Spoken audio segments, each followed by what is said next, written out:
कि चारों तरफ चोरी करते जा रहे थे, बिहार ने पकड़ लिया। अब पकड़ लिया, अब कहीं जगह नहीं मिला तो माँ याद आ रही है। तक मोदी जी ने जो 15 लाख रुपया देने के लिए कहा था दिया। 2022 तक जो इंदिरा आवास बना देने के लिए कहा था 19 के चुनाव में, क्या सारे गरीबों के इंदिरा आवास बन गए? से नहीं है। जब हम ही लोगों ने मिलकर के सर्वसम्मति से कोऑर्डिनेशन कमेटी का उनको अध्यक्ष बना दिया, जिस कोऑर्डिनेशन कमेटी में टिकट बांटा जाएगा, जिस कोऑर्डिनेशन कमेटी से सीट बांटा जाएगा, इतना महत्वपूर्ण जिम्मेवारी अगर किसी व्यक्ति को दे रही है तो इतना महागठबंधन कमजोर नहीं है। यह हम लोगों ने जो विधानसभा में बोलता था कि संभव है बिजली बिल माफ करना, होने लगा ना, समझ में आया ना। अब माँ के शरण में जा रहे हैं, माँ के। दिल्ली में बिहार कांग्रेस के प्रभारी अल्लाह बरू का एक बयान से बिहार की राजनीति जो है वो गर्म कर दी है। आपको बता दें कि वोटर अधिकार यात्रा के दौरान भी जब पत्रकारों ने राहुल गांधी से मुख्यमंत्री उम्मीदवार को लेकर सवाल किया था तो बचते हुए नजर आ रहे हैं।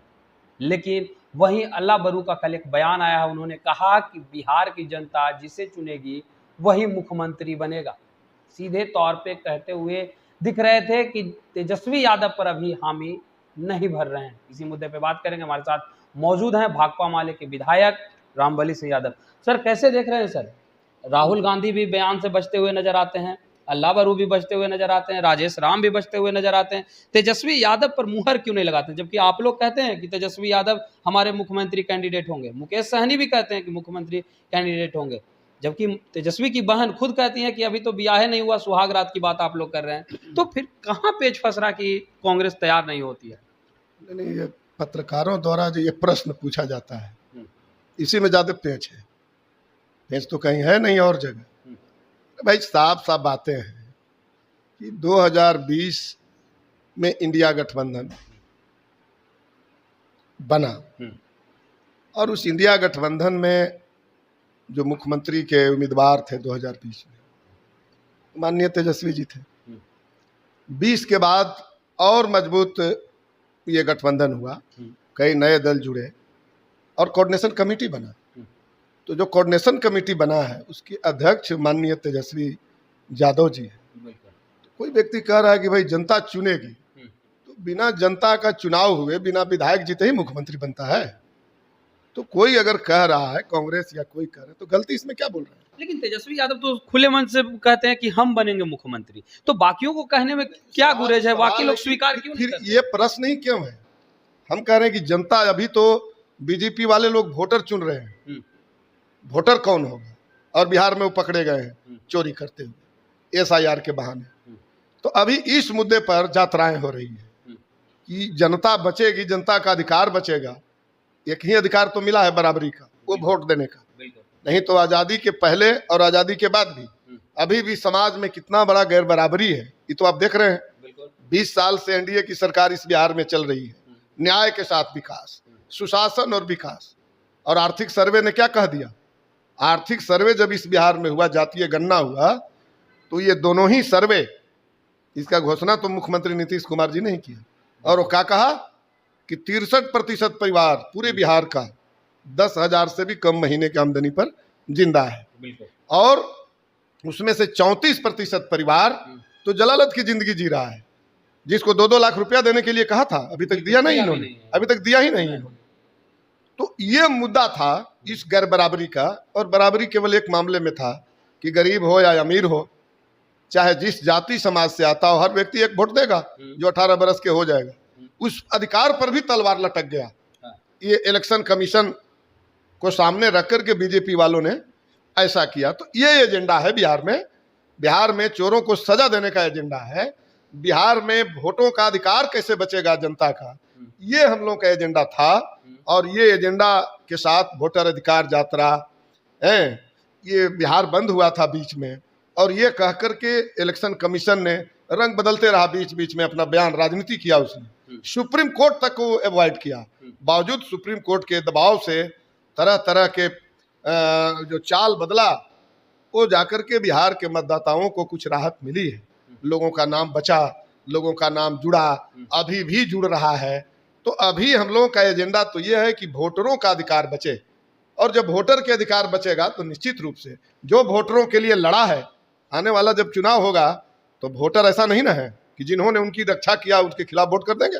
लेकिन एक सवाल बनता है, जहां आप लोग वोटर अधिकार यात्रा की बात कर रहे हैं, उसके लेकर के लगातार 16 दिनों तक रोड शो भी आप लोगों ने किया, लेकिन लालू प्रसाद यादव के बड़े पुत्र इस पूरे यात्रा को ही नौटंकी घोषित कर दिया, कह दिया कि वोटर अधिकार यात्रा कोई मुद्दा ही नहीं है, ये लोग बेवजह के 16 दिन यात्रा करने में लगे हैं। तो कहीं ना कहीं लालू यादव के बड़े पुत्र के द्वारा ये बयान आ रहा है, तो थोड़ा गंभीरता से तो लेने वाली बात है कि कोई गंभीरता इसमें नहीं है, इसमें कोई गंभीर, हम कह रहे हैं कि हमारी पार्टी है, इसी तरह से हमारी पार्टी के साथ अन्य पार्टियों का गठबंधन है, राष्ट्रीय जनता दल है। अब एक ही घर में कई तरह के लोग हैं। जगदेव बाबू आज तक 100 में 90 शोषित है, 90 भाग हमारा है, 10 का शासन, 90 पर नहीं चलेगा, नहीं चलेगा, इसी नारा की वजह से उनकी हत्या कर दिया 10% लोगों ने। वो 10% लोग जिनका इशारा करते थे वो कहाँ है? वो भाजपा में है, उन लोगों ने हत्या किया, और जगदेव बाबू के बेटा आज उसी भाजपा के गोद में खेल रहे हैं। तो ये उनकी आंतरिक मामला है। यानी तेज प्रताप हम किसी व्यक्ति का नाम नहीं ले रहे हैं। हमारा गठबंधन जिस दल से है वो गठबंधन को हम लोग देख रहे हैं कि हमारे गठबंधन के लोग, गठबंधन के जो बयान है, गठबंधन नेताओं का जो बयान है, बिहार की जनता उस पर गौर करती है। और बाकी परिवार में क्या किनका चल रहा है, नहीं चल रहा है, हम लोग को उससे क्या लेना देना। तेजस्वी के विधानसभा भी पहुंचे, उन्होंने कहा कि आपका विधायक नाचने में लगा हुआ है। अरे यही तो एजेंडा को भटकाने की कोशिश है। सवाल है बिहार के लोगों का, बेटा न कर रहे हैं, बिहार के लोगों का है सवाल। कि बिहार के लोगों का क्या होगा है? ये इतनी भारी गरीबी के बावजूद भी जब हम लोगों ने विधानसभा में प्रश्न किया था तो नीतीश बाबू ठीक उसका उल्टा चल रहे थे। जब हमने कहा बिजली बिल माफ कर दीजिए तो उन्होंने कहा कि माफ न होगा, न होना चाहिए। अब हम लोग जो आंदोलन पर में जो मुद्दे उठाए तो अब देखें ना, 125 बिजली फ्री कर दी है। हम लोगों ने कहा कि महिलाओं को मान सम्मान योजना चलाया जाएगा, झारखंड में हम लोग करके दिखाए हैं। 2500 रुपया हर महिलाओं के खाते में जाएगी। पेंशन जिस तरह से झारखंड में हम लोगों ने किया है, तो नीतीश कुमार जी अब 10,000 लोन दे रहे हैं। लोन है और क्या चीज है? लोन दे रहे हैं रोजगार करने के लिए। क्या रोजगार करेगा 10,000 में? इस महंगाई में 10,000 में क्या रोजगार करेगा? 6 महीना में बाद 2 लाख रुपया और मिलेगा। कौन चीज के 2 लाख? 2 लाख रुपया जो 94% लोगों को देने के लिए विधानसभा में बोला था इन्होंने, 94.5 लाख लोगों को दिया आज तक? मोदी जी ने जो 15 लाख रुपया देने के लिए कहा था दिया? 2022 तक जो इंदिरा आवास बना देने के लिए कहा था 19 के चुनाव में, क्या सारे गरीबों के इंदिरा आवास बन गए? इसलिए चुनावी एजेंडा है, ये चुनाव में फंसाने का, छलने का एक बयान है। और नहीं तो 10,000 रुपया अगर ये दे रहे हैं तो आप सबको मालूम है ना कि माइक्रो फाइनेंस कंपनियां महिलाओं को इतने कर्ज दे रखा है कि वो 10,000 मिला और दरवाजे पर फाइनेंस कंपनियां पहुंच जाएगी कि हमारा पहले दे दो। वो रोजगार कर पाएगी 10,000 में? रोजगार है कि चुनाव भर के लिए ठगना है और चुनाव के बाद फिर जुमला हो जाएगा। तो ये हम कह रहे हैं कि अभी एजेंडा यहाँ है, और जब यहाँ एजेंडा है तो हम कह रहे हैं कि यहाँ मुख्यमंत्री की बहसें नहीं है। जब हम ही लोगों ने मिलकर के सर्वसम्मति से कोऑर्डिनेशन कमेटी का उनको अध्यक्ष बना दिया, जिस कोऑर्डिनेशन कमेटी में टिकट बांटा जाएगा, जिस कोऑर्डिनेशन कमेटी से सीट बांटा जाएगा, इतना महत्वपूर्ण जिम्मेवारी अगर किसी व्यक्ति को हम दे दिए हैं तो भविष्य में जब हमारी सरकार बनेगी तो कौन, किस व्यक्ति को किस पद की जिम्मेवारी दी जाएगी, इसके लिए कहना पड़ेगा हमको। एक आखिरी सवाल मेरा रहेगा, तेज प्रताप यादव को आप लोग गंभीरता से ले रहे हैं या नहीं? क्योंकि अगर बात की जाए तो कहीं ना कहीं तेज प्रताप यादव भारी नुकसान जो है आप लोग को करने वाले हैं। तेज प्रताप यादव को कैसे ले रहे हैं? ये तो मीडिया के पास कुछ मिलता नहीं है तो ऐसे ही मुद्दे उठाएंगे। यहाँ सवाल व्यक्ति का है। इस बिहार में जो चुनाव हो रहा है पूरे अधिकार पर हमला किया जा रहा है, तो इस अधिकार के सवाल पर जब बहसें चल रही है तो ऐसे विषय में तो नुकसान आप लोग ही का कर रहे हैं ना तेज प्रताप यादव। हम कह रहे हैं कि यही मीडिया जो है कोशिश कर रही है। तो इतना महागठबंधन कमजोर नहीं है कि कोई लोग बहकावे में आकर के कोई सवाल पर, भाई लोकतंत्र है, ये लोकतंत्र में हर आदमी को खड़ा होने का, हर लोगों को खड़ा करने का, हर लोगों के एक दूसरे के पक्ष में, एक दूसरे के खिलाफ में प्रचार करने का, ये लोकतंत्र है, तबे ना राइट है। तो इसी लोकतंत्र की रक्षा में तो हम लोग 16 दिन तक यात्रा किए और अभी भी हम लोग इसी लोकतंत्र को स्थापित करने के लिए नजर बनाए हुए हैं। इसी दिशा में अभी हम लोगों को काम हो रहा है। और हमारा जो एजेंडा था, देख रहे हैं ना को चनो चबा दिया हम लोगों ने। जो विधानसभा में बोलता था कि संभव है बिजली बिल माफ करना, होने लगा ना। मौत जब करीब आया तो मोदी जी जिस तरह से महाराष्ट्र में चोरी किया वोट का, जिस तरह से दिल्ली में चोरी किया, जिस तरह से बिहार में इन्होंने कोशिश किया, समझ में आया ना। अब माँ के शरण में जा रहे हैं, माँ के। हम कह रहे हैं कि महाभारत का, राजस्थान में कांग्रेस की जीत हुई है, वहां वोट की चोरी हुई या नहीं उपचुनाव में? हम कह रहे हैं कि चोर बहुत सारा चोरी किया लेकिन पकड़ा गया बिहार में। इसलिए मैं कह रहा हूं कि बिहार में वो पकड़े गए हैं। और ठीक उसी तरह से महाभारत का सीरियल आप देखेंगे तो दुर्योधन जो है अंतिम समय जब लगा कि अब मौत करीब है, वो भी माँ का सहारा लिया था कि वज्र का शरीर बना दो माँ, काम आया।